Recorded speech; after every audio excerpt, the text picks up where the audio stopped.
Hello hello hello everyone, this is me Akanksha. और आज से पहले आपने एनसीईआरटी को इतने अच्छे से, ये जो रेगुलेशन ऑफ जीन एक्सप्रेशन वाला पार्ट है, इससे अच्छे से आपने आज तक शायद नहीं पढ़ा होगा। और लाइन बाय लाइन एनसीईआरटी को पढ़ने का क्या मतलब होता है वो आपको ये वाले वीडियो को पढ़ने के बाद ही समझ में आएगा। और मेरे बैकग्राउंड में क्या लिखा है बोर्ड पे, प्लीज़ उसे इग्नोर कर देना और अपना पूरा ध्यान देना रेगुलेशन ऑफ जीन एक्सप्रेशन पे। जो मैं बता रही हूँ वो एकदम बहुत ही क्रिस्प है, और इसकी एनसीईआरटी की जो लाइन समझने में प्रॉब्लम आती है ना, वो नहीं आएगी।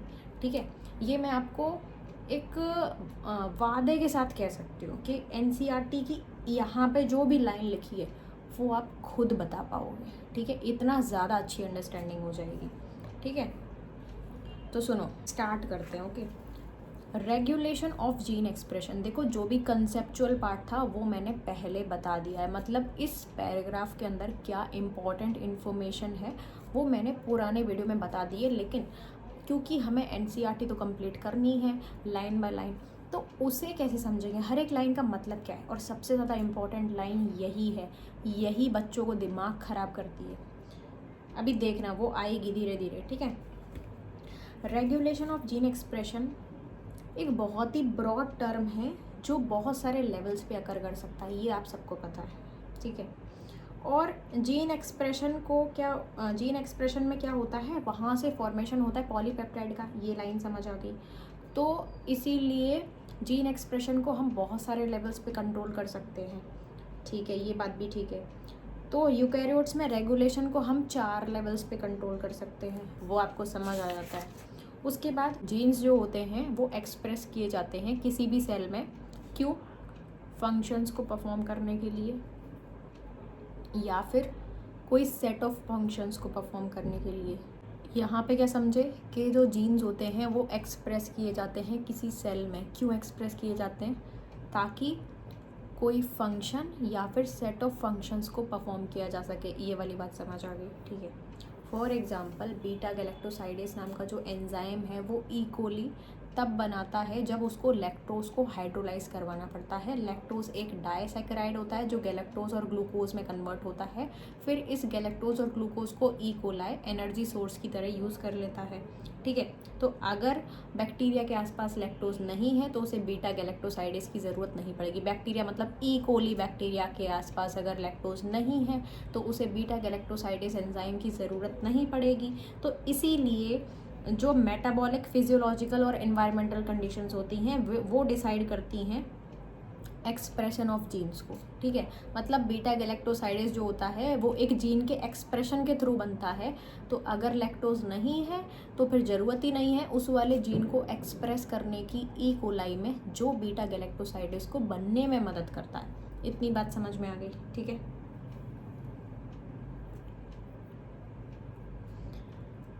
फिर जो डेवलपमेंट एंड डिफरेंशिएशन होता है एडल्ट के एम्ब्रियो में, वो एक्चुअली रिजल्ट होता है किस चीज़ का, रेगुलेशन ऑफ जीन एक्सप्रेशन का ही रिजल्ट होता है वो, लेकिन एक कोऑर्डिनेटेड वे में। जब एक कोऑर्डिनेटेड वे में बहुत सारे वेरियस सेट ऑफ जीन्स काम करते हैं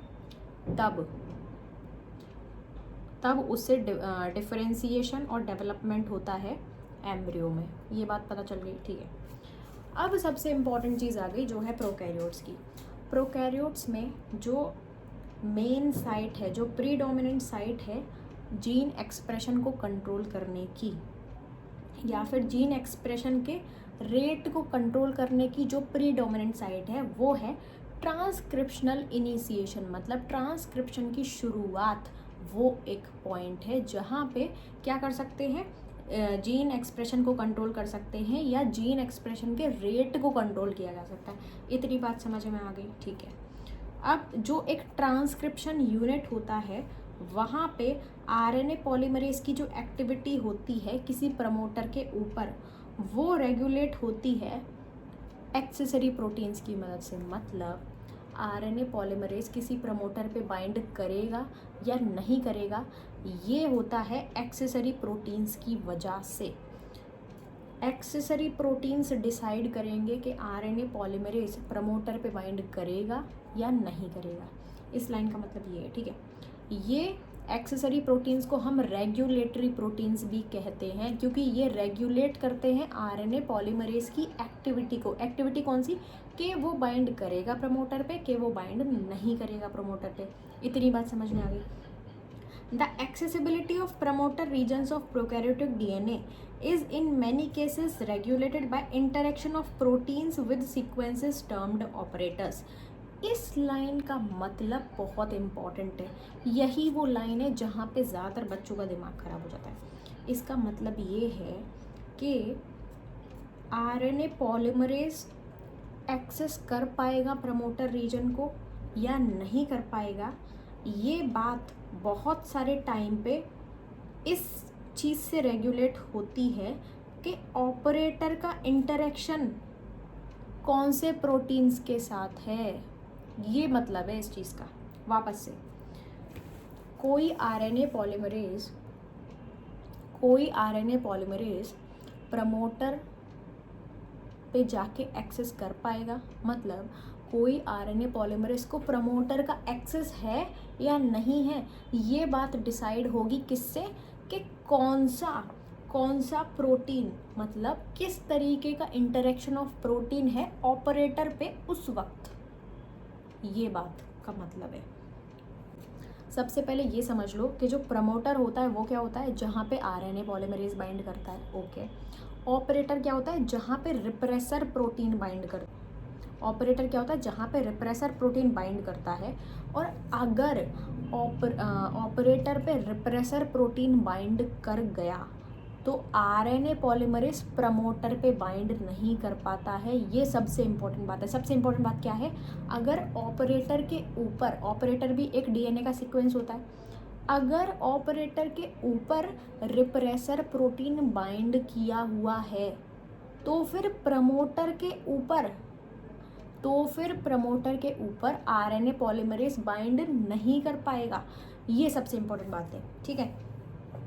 अब सुनो, वापस से पढ़ते हैं। The accessibility of promoter regions of prokaryotic DNA, मतलब आरएनए पॉलीमरेज एक्सेस कर पाएगा प्रमोटर रीजन को कि नहीं, ये बहुत सारे केसेस में रेगुलेट इस बात से होता है कि प्रोटीन्स का इंटरेक्शन ऑपरेटर नाम के सीक्वेंसेस पे कैसा है। क्या ऑपरेटर नाम के सीक्वेंसेस पे रिप्रेसर प्रोटीन बाइंड है या फिर ऑपरेटर नाम के सीक्वेंसेस पे एक्टिवेटर प्रोटीन बाइंड है। अगर ऑपरेटर नाम के सीक्वेंसेस पे रिप्रेसर प्रोटीन बाइंड है तो फिर आरएनए पॉलीमरेज की एक्सेसिबिलिटी नहीं होगी कि वो प्रमोटर पे बाइंड कर पाए और ओपरॉन स्टार्ट हो पाए। समझ आ गई बात? This is the main thing.